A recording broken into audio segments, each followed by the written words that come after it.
assistia vídeo de gente que produzia conteúdo no YouTube e falei, pô, eu também quero e tal. Era coisa bem aleatória que eu gravava e tal, mas eu gravava. E eu acho que é uma coisa da internet gostar de criticar criança simplesmente por criticar. Porque meu conteúdo não era uma coisa que, por exemplo, eu falo hoje que é uma coisa que teoricamente não é pra criança, era qualquer coisa. E eu já sofria muito comentário negativo por qualquer motivo que eu não faço ideia. Só que eu acho que um dos motivos pra hoje em dia eu não me afetar tanto com comentário assim, é o fato de que eu já tive, tipo, uns 5 canais no YouTube. Dos meus 6 aos 11 anos, eu já tive uns 5 canais no YouTube, nenhum deu certo, só que eu recebia sempre muito comentário negativo. E eu via muita gente, assim, no YouTube, que, tipo, era até uma tag de quem era grande, era respondendo haters. E eu via que o povo aloprava os haters. E eu passei a entender que, tipo assim, esses caras, eles só querem encher o saco. E eu passei a entender que, tipo, acho que às vezes por essa rapaziada que aloprava mesmo, mostrava, tipo, não se importe com esse tipo de coisa, eu simplesmente passei a não me importar. Então, principalmente hoje em dia, assim, eu recebo um comentário, cara, eu fico, pô, o que acontece normalmente quando o cara te critica, ele tá reagindo ao dia dele, à vida dele no seu comentário. Pegou, matou. Então, por exemplo, e ainda quando o cara comenta umas paradas às vezes que você não é, tá ligado? Então assim, se eu chegar pra você e falar que você é gordo, você vai dar risada, tá ligado? Porque você sabe que você não é. E é a mesma coisa que acontece. Às vezes o cara comenta, tipo, esse moleque não sabe do que tá falando. Eu dou risada porque eu sei do que eu tô falando. Então, tô nem aí. O que às vezes eu pego, assim... Mas você concorda que você é um outlier, assim? Você é um cara fora da curva? Cara, concordo. Concorda? Concordo, não discordo não. Mas a minha parada com produzir conteúdo é justamente fazer com que eu não seja fora da curva daqui a alguns anos. Que eu seja, tipo, um moleque qualquer. Porque eu quero que a maioria seja assim, né? Eu quero que o povo simplesmente entenda, né? Sim, você quer dizer pra turma que o que eu faço não é só porque eu sou fora da média. Todo mundo tem condição de fazer. Todo mundo tem condição de fazer, justo. entendeu? Só que eu acho que é uma coisa que até pega, assim, porque é cultural que uma criança não pode fazer as coisas. Até por isso que eu nem ligo muito pra tantos comentários negativos, porque às vezes a pessoa comenta relacionando a coisa da minha idade, eu falo, pô, o cara ele foi, tipo, entre aspas, doutrinado a vida inteira dele a pensar que uma criança não pode fazer as coisas, ou que criança não entende nada, que, tipo, tudo bem, sabe? A culpa dele você de tinha que pensar estar isso. brincando e não falando de dinheiro. A culpa dele de pensar isso. Inclusive, uma coisa que acontece muito, que de vez em quando eu até falo, as pessoas podem considerar um problema ou não, tá? Mas é como as coisas funcionam hoje em dia, é que hoje em dia, as crianças de hoje em dia não são as mesmas crianças de que 1990, ou mesmo 2000, por exemplo. As crianças de 13 anos, por exemplo, que nem eu. De que ano então, eu sou de 2008. 2008 você tava com quantos anos? 2008, eu tenho 35, sou ruim de biologia. Eu sou de 86, tava 32, não, 22. 22. Então, as crianças de hoje em dia são muito diferentes das crianças de antigamente. Então, como eu tava dizendo, os adultos podem considerar errado ou não, mas essa rapaziada jovem hoje em dia, de 13 anos, não quer brincar, velho. Eu chego na minha escola, eu não vejo ninguém assim, acima de 10 anos, fazendo as coisas que faziam antigamente, brincar de boneca, brincar de não sei o que, brincar de esconde-esconde. Você pode considerar um problema? Pode. Às vezes os caras que é mais conservador e tal, ele diz que criança tem que brincar assim. Só que me desculpa, não é assim que funciona hoje em dia. E o povo, ele não consegue se adaptar à mudança. Mas o mundo mudou. Entendeu? Então, igual eu tava falando, um cara até comentou esses dias num vídeo meu, nossa, tipo, o cara não me conhecia, né? Nossa, eu dormi por muito tempo então, né? Porque eu vejo criança falando de dinheiro assim e tal. Que geração é essa? E eu vi que era num tom bem de crítica, assim, né, e tal. E eu até falei, pô, você deve ter dormido mesmo, velho. Porque agora a gente tá numa geração das pessoas que querem o dinheiro por conta própria e fazem, tá ligado? É porque o que você falou é uma charada, assim, né? Você não associa essa grande fase, eu acho que a grande semântica é a da diversão. Para você, por exemplo, ler um livro de educação financeira é algo gostoso, te intriga. Você tá com uma camiseta super descolada do Warren Buffett, sabe? É o seu ídolo. Como se tivesse com a camiseta do Neymar, eu gosto de me interessar da vida do cara, estudar. Então é aquela coisa que você não tem aquela obrigação envolvida, você não tem aquela responsabilidade. Você poderia estar jogando bola, mas você vê prazer nisso. Você vê prazer em entender como é que funciona o mecanismo econômico. Você vê prazer nisso. Exato. Dá pra ver que vê prazer nisso. Por exemplo, a gente gravar e falar de finanças, você fala assim, cara, eu vou falar, que legal. Então, é assim mesmo. Dá pra ver essa diversão em você. E, velho, uma coisa que eu acho muito engraçada é que o povo simplesmente... eu acho até uma coisa engraçada. Esse mesmo povo que critica a geração atual é aquele mesmo povo que quando alguém da geração atual pega pra fazer alguma coisa fora da curva, uma coisa contra-intuitiva, a pessoa vai lá e nega, simplesmente nega. Isso pode acontecer por vários motivos, né? Mas, enfim. E, por exemplo, o cara, ele sempre vai apoiar, por exemplo, um menino que quer jogar futebol. Se o menino é bom em futebol, ele já pega e já coloca o menino na escolinha que fala, não, esse daí vai ser o próximo Neymar, não sei o quê. A menina nasceu bonitinha, assim, já fala, não, vai ser modelo, já coloca numa agência de modelo. Só que o moleque começa a falar de investimentos e empreendedorismo e fala, não é pra idade dele essa coisa aí, começa a barrar. Não tem sentido nenhum. Só que eu acho que é uma coisa que acontece porque é contra-intuitiva e o povo não gosta de mudança. E uma coisa que eu acho que acontece muito também é o povo se sentir ameaçado. Não só por mim, mas eu digo por qualquer criança que começa a produzir esse tipo de conteúdo ou começa a mesmo se interessar por isso. O cara fala, pô, daqui a alguns anos eu tô ferrado, velho. Porque esse cara vai crescer. Esse cara vai crescer e um dia ele vai ser tipo igual eu, só que com mais dinheiro, com mais sabedoria e tudo. E é uma coisa que acontece, eu acho que o povo critica, ou às vezes porque tá descontando o que ele sente em cima de você, ou então porque ele acaba tendo inveja do que você tá realizando, ou porque ele tem medo de você. É algo que acontece muito.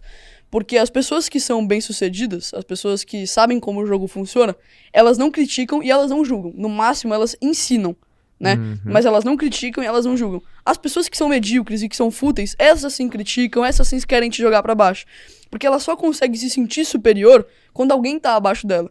E é por isso que ela vê um moleque que tá produzindo conteúdo de finanças e tá se destacando, ela fala, não, vou ter que jogar ele pra baixo pra eu me sentir pelo menos igual ou um pouco superior. E eu acho que é assim que funciona, velho, quando o cara critica. Na verdade, uma pessoa pequena, pra parecer grande, ela tem que diminuir o cara que tá do lado. E uma pessoa grande, ela sabe, pra continuar grande, ela tem que pegar os pequenos e levantá-los, né? E é muito... E você falou uma grande verdade, que há uma diferença brutal entre... Por exemplo, tem muita gente que fala, Caio, você é a favor de crítica construtiva? Primeiro, vamos largar um pouco o conceito e sair um pouco, às vezes, dos ditados populares. Nenhum ser humano, ressalvo os sociopatas, ele sai bem de qualquer tipo de crítica.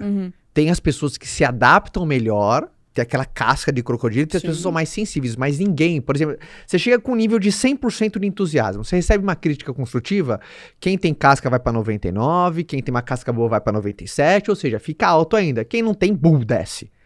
Porque tem muitas pessoas que escondem atrás da crítica construtiva, ela se traveste de condenação.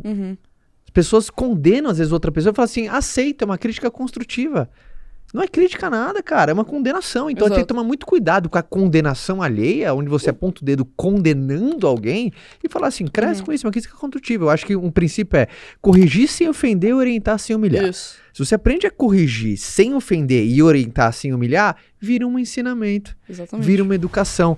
Por exemplo, líder é aquela pessoa que quando te puxa na sala, mesmo se você sabe, se você vai tomar um corretivo, você sai, por exemplo, vou sair melhor. Não, e além disso, o líder é aquele cara que ele vai pegar, se ele vai falar alguma coisa pra ensinar você, por exemplo, ele não vai falar na frente de todo mundo, sabe? É aquela parada, os elogios têm que ser feitos na frente de todo mundo, tem que ser em público. As críticas, né, os ensinamentos, eles devem ser feitos no pessoal. E a gente sabe que quando esse povo critica é justamente isso que a gente tava falando, né? Totalmente. Corrija sempre no privado e elogie sempre no público, né? Às vezes tem muito isso da época de escola, né? E isso, por exemplo, na minha época de escola, não sei como é que tá ultimamente, era o oposto disso. Por exemplo, o que eu já cansei de tomar esporro, e assim, eles estavam com a razão, eu tava fazendo errado. Mas, a partir do momento que você fere um princípio de liderança, o bicho pega. Exato. Quem nunca falou assim, cara, chega a tomar aquele esporro, cara, na frente da turma inteira, que isso é motivo de piada durante meses. Quem nunca, às vezes, no meio do trabalho, cara, toma um esporro do chefe ao ponto de ser até um abuso emocional, cara, o jeito que faz a pessoa, assim, acabar com a autoestima daquela pessoa. Por quê? Existem duas maneiras, isso é importante falar pra turma aqui, existem duas maneiras de liderar. Liderança só existe de duas maneiras. Por medo ou por admiração.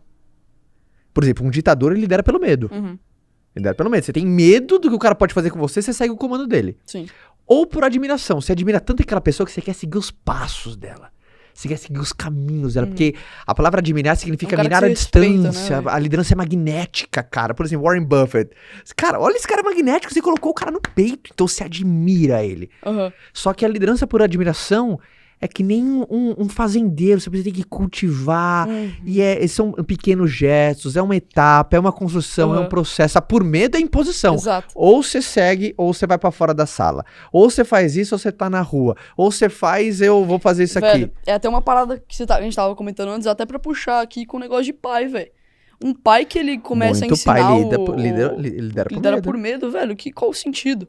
Sabe, é aquela bronca às vezes que você toma, é aquele negócio que você recebe, assim, aquele comentário, que você sabe, pô, você sai do quarto, seu pai puto, bate a porta e fica muito irritado. Por quê? Porque ele acaba te liderando por medo, ele fala, você vai fazer tal coisa porque eu tô mandando, e é isso. O filho pergunta por quê, ele fala porque eu tô mandando. Cara, isso não é certo, você tem que liderar justamente por admiração. E uma coisa que acontece muito comigo, é uma coisa que às vezes me motiva, por exemplo, tanto a trabalhar, ou às vezes quando eu tô cansado, eu preciso fazer exercício, eu vou e eu faço esse tipo de coisa. Cara, justamente uma coisa que eu penso muito é, velho, o que, por exemplo, tal pessoa, sei lá, o Breno, por exemplo, o que o Breno, o que o primo vai pensar, sabe? Se, tipo, eu não conseguir atingir os resultados que eles sabem que eu posso atingir. É uma coisa que eu penso muito, sabe? Porque é pura admiração. Justamente, eu falo, pô, eu quero estar junto com aquele cara, sabe? Eu quero que ele me respeite assim como eu respeito ele. E por isso eu vou fazer. É uma coisa que acontece muito comigo. Às vezes eu tô deitado aqui assim, eu fico, puta... Nossa, eu tô com uma preguiça de treinar, né, velho? Só que aí eu vou chegar... Só que aí eu penso, puta... Mas aí eu vou chegar no podcast do Caio Gordão. Não vou falar... Não, nem a pau, velho. Aí eu vou e treino, entendeu? É desse jeito. É muito importante, cara. A admiração é uma coisa fundamental. Hoje, principalmente o seu modelo de estudo, é livros, é vídeos no YouTube? Hoje, como que você estuda, assim? Onde você mais se alimenta, assim? Hoje em dia é mais por conversa, na real. Porque hoje em dia, graças a Deus, eu consegui atingir um ponto onde eu consigo conversar com muita gente. Então, você se tornou amigo dos seus ídolos. Exatamente. Que então, legal. tipo, eu acabo conseguindo aprender muito quando eu tô, tipo, trocando ideia, assim, com o cara. Só que fora disso, quando eu tô em casa, por exemplo, eu vou aprender, normalmente, Quando eu tô fazendo uma live com o Benchmall, assim, a gente troca ideia, né? A gente troca ideia, assim. Cara, Perguntei, normalmente... Guilherme, quando você acha que é o futuro do Brasil? Tô pensando aqui, deixa eu ficar minha carteira, o que você... Mano, normalmente é assistindo palestra no YouTube, por exemplo. Legal. Então eu gosto muito de assistir palestra no YouTube e tal. E lendo também. Eu diria que, assim, quando eu tô em casa, assim, fora esses papos, assim, que eu tenho que são muito grandiosos pra mim, eu diria que 65% pelo YouTube e o resto aí por livro, assim, que eu gosto de ler também.